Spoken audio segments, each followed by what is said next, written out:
Listen, one of the biggest mistakes I see people make when buying a home has nothing to do with their offer, their credit, or even the house. It's when they start looking. And the truth is, most people don't realize they started too early until it's already too late. So I want to show you an example of what this can look like in real life, because situations like this can work out. And sometimes they do. But I want you to notice how quickly things can shift and how easy it is to move faster than you plan to. For those of you who don't know, my name is Kay, giving you the real keys to homeownership so that your first buy is the right one. If you're thinking about buying and want a plan that actually makes sense for your situation, I do offer one-on-one consultations. The link for that is in the description below. But for now, let's get into it. You knew I was gonna do story time on how we bought our first house.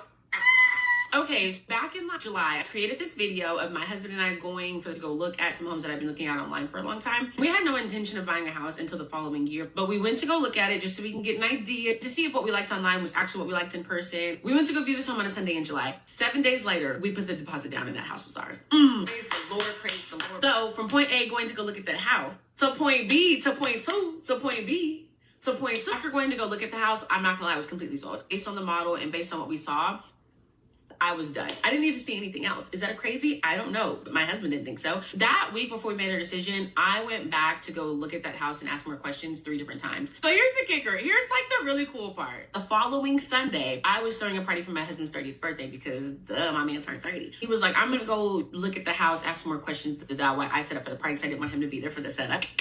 I was at my parents' house, so it's just me, my mom, my dad, and my husband now at the house, cleaning up, talking. And so my husband comes in with like, hey, he wanted me to give you something whenever I went and saw him today. So I opened the envelope and it's like a map of the neighborhood that we were wanting to get. And it has like an arrow drawn to the house, the lot that we wanted. It had like Mr. and Mrs. Smith. I literally was like, dang, like he really saying like this gonna be ours for real one day. Like I appreciate him for like doing it. That was real nice. Everything went over my head. And it was like, no, like, look at it, like, look at it. And so I'm looking at it and I'm like, he wants us to get this house, babe, like, we should get it. And he's like, no, like, it's ours. Like, I paid the deposit, like, I secured it, basically. I literally started ugly crying, bawling my eyes out because not only did you do this as a cute little surprise, but you did this for me on your birthday. Like, Oh, I'm bawling my eyes out. My mom's bawling her eyes out. My dad's not bawling his eyes out because he don't be crying like that. I think I have a picture. But I'm like, I'm so freaking excited. We literally just bought a house, basically. The process is actually starting. They was pouring concrete the other day. There's stuff going. I don't care if you want to see it or not. I'm going to be showing you this entire journey because what? Like, come on. You knew I was going to do that. You knew I was going to do that. I'm going to shout out to my husband. Shout out to my man. Shout out to my God. Praise the Lord. Just really excited and very grateful. Can't wait to move. So first I want to say this. This worked out for them, and that's great. Genuinely, I'm so glad for them and hope that their home buying process continues to be smooth. But for all my future buyers out there, I want you to pay attention to what actually happened here. Their timeline went from, we have time, we're a year out or looking to purchase next year. They went from that to making a decision within a week. And that kind of shift is where people can get caught off guard because it's not always about if it works out or not. It's about how much space you gave yourself to think through such a big decision like this. And when things move that quickly, you don't have time to fully process how that monthly payment is going to feel or how that big decision of buying a home is going to truly fit into your life, or whether you're making that decision from a logical place or an emotional one.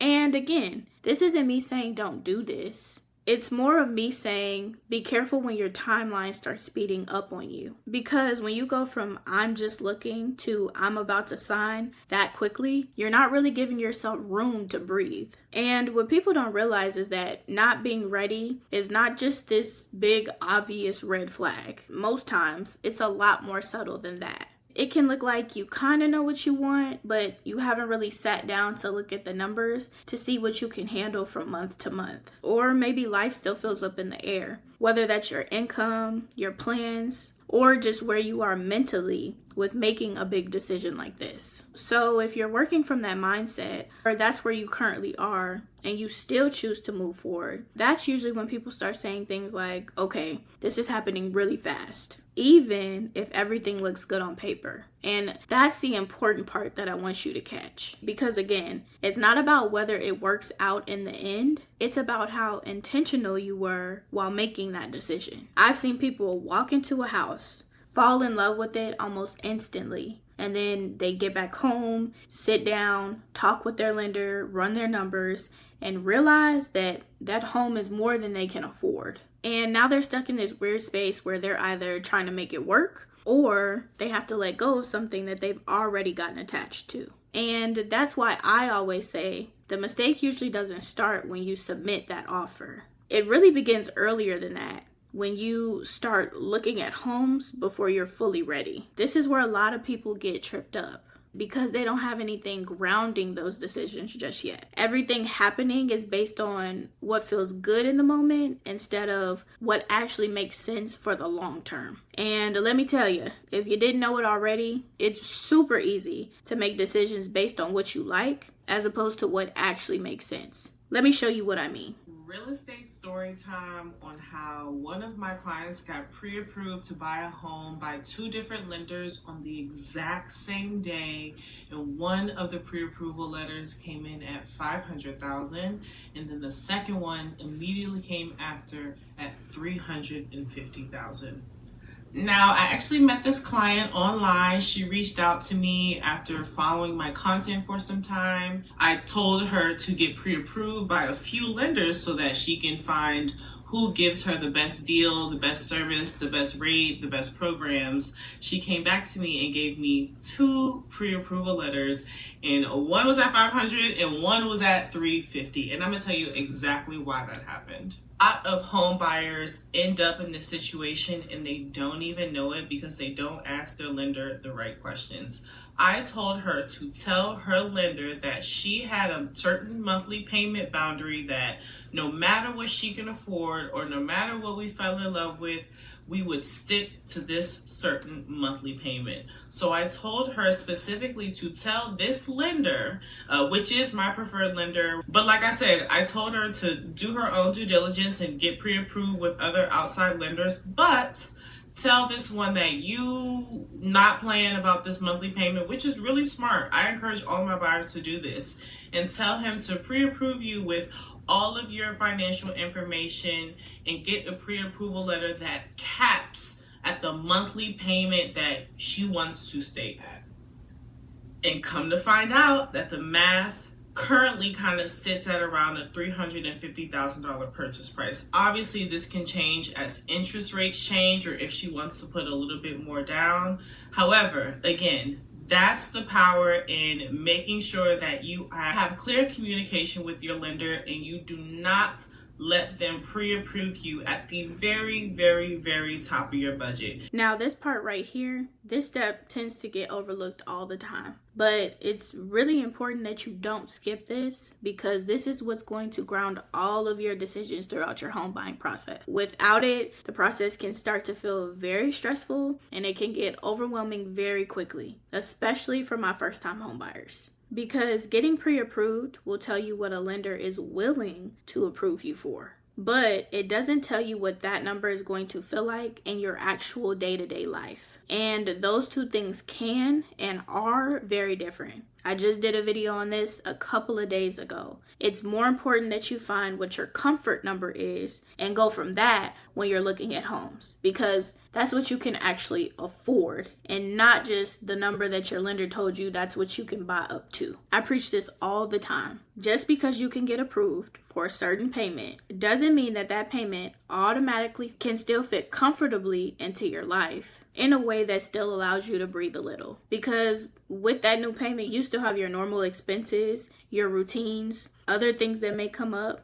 and just the regular things that you enjoy doing. And if you don't take the time to figure that part out before you start looking, you can very easily find a home first and then start trying to make your life fit around it after the fact. And if we're being honest, most of us have done that in some way or another. In this instance, we're talking about real estate, but it happens in life when you're dealing with relationships, when you're dealing with work, things in general, where you like something and you're trying to make it fit into your life and make sense, even though everything is telling you that it doesn't. And when that happens during something as big as buying a home, this is usually how it starts to feel. I'm so stressed out.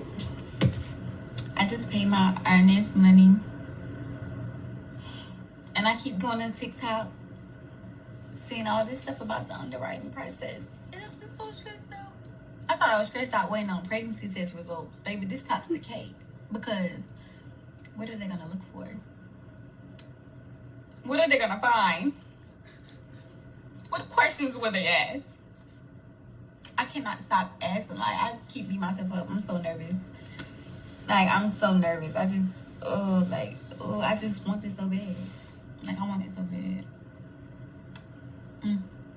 Yeah, this part right here, I know I said earlier that what catches people off guard is when your timeline speeds up and you're not expecting it to. But this is also a part of the process that catches a lot of people off guard, because no one really prepares you for how overwhelming it can feel when you're already in the process and are trying to figure it out as you go. And a lot of the times, it's not even the process itself that's the problem. The home buying process as a whole is not the issue. It's that you're learning everything in real time while also trying to make these big decisions that carry a lot of weight. So now things feel rushed and unclear and a lot heavier than they need to be. And if you've ever felt like this, or you're starting to feel like this now, that doesn't mean that you did anything wrong. It just means wherever you started in the process, you began too early. So you didn't get pre-approved before you went looking at homes, or you didn't gather all the documentation that you needed before you applied to be pre-approved by a lender. And so when the questions come back from the lender, or the questions come back from your real estate agent, it can feel like all of these things being thrown at you because you weren't prepared before you started the process. Make sense? I hope so. You may be wondering, if looking at homes isn't the first step, then what is? And honestly, it's taking a step back for a second and really determining what makes sense for you before you even go and start looking at homes. I think a lot of people assume that the process starts with, let's just go and see what's out there, when really it should start with what actually works and is going to fit for my life. So that means, how far am I willing to commute from my home to my job? How far is the grocery store from me and all of the conveniences? Getting my nails done, my hair done. Where's the kids' school located? Can I afford that monthly payment? If I work from home, is there a room in the house that I can use as my home office? Does the house have enough space depending on how many people are going to be there? If I have a pet, does it have a big enough yard? These are the things that you need to think through and plan before you even walk into a home. Instead of jumping straight into tours, I always encourage people just to really sit with their numbers,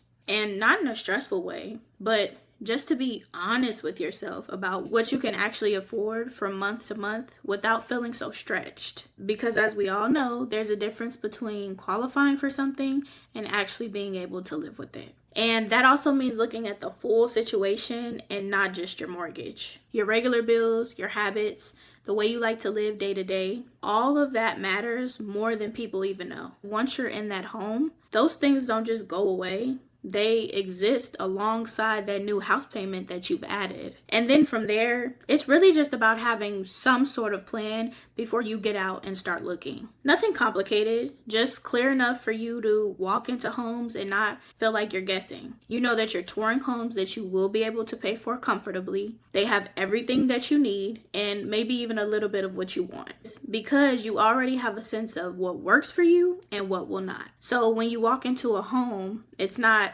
such an emotional response like, I hope this works, but more of a, okay, I can make this work. And I know I've given a lot of examples of what you shouldn't do in this video, but I also want to tell you how you know if you're ready to start touring homes. And it usually comes down to a few things so you feel more settled instead of uncertain. And it's that your income feels steady. You've sat down and looked at your numbers so you know what feels okay for you monthly. And you've had some kind of conversation or communication with the lender so you can start to work on getting yourself pre-approved. And I know you may be thinking, well, I just want to go look at houses for fun. And there's absolutely nothing wrong with that. But it can get a little tricky, because what starts as pure curiosity can definitely turn into attachment. And what I mean when I say that is, in your mind, when you're going and looking at these houses that are your dream, you're slowly but surely conditioning yourself to want those things, expect those things when you're going to look at houses. And if you have not determined what price range of home you need to be buying in, that can be dangerous, because a lot of first-time home buyers, their expectations don't meet reality. What they can afford does not look like the homes that they've been looking at on Zillow or have been touring in person. And in turn, that leads to a lot of home buyer regret. And that leads to a lot of buyers feeling defeated because what they've been conditioned to want, they actually can't afford. And if you've already started looking, that's okay. This is a good moment to pause, reset, and really develop a clear plan on how you guys are going to move forward. When it comes to knowing what too early actually looks like, that's pretty much when you're trying to figure out the process while you're actually in it. So if you're serious about buying, start with preparation and not pressure. And here on this channel, that usually starts with a free one-on-one consultation with me, where I'll help you develop a plan based around your goals and your life. The link for that is in the description below. And if you're still learning, I want you to check out this video about how to find your comfort number before you go out touring homes, and to also check out this playlist to avoid common first-time homebuyer mistakes that are made. That way you can feel more confident when it's time for you to begin your journey. Remember, when you know better, you buy smarter. Until next time, see you in the next one.